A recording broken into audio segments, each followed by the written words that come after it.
Hello friends, आज मी तुमच्यासोबत share करणार आहे की मी कडधान्य मोड येण्यासाठी काय करत असते.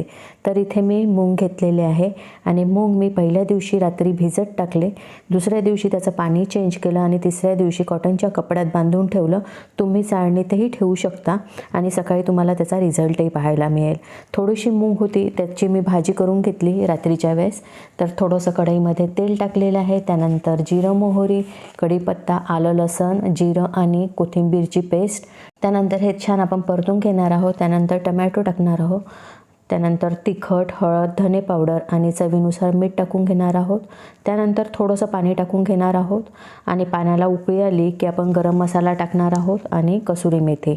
त्यानंतर छानपैकी हे परतून घ्यायचं आहे आणि परत थोडंसं पाणी टाकायचं आहे आपल्याला आणि पाण्याला उकळी आली की मूग टाकून घेणार आहोत. परत छानपैकी मिक्स करून घेणार आहोत. त्याच्यानंतर आपल्याला पाणी टाकायचं आहे. यामध्ये थोडीशी कोथिंबीर टाकलेली आहे.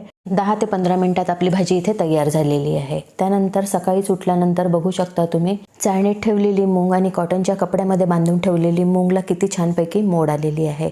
तर अशा प्रकारे मी फ्रीजमध्ये स्टोअर करून ठेवते. तर तुम्ही सुद्धा करू शकता. Bye bye.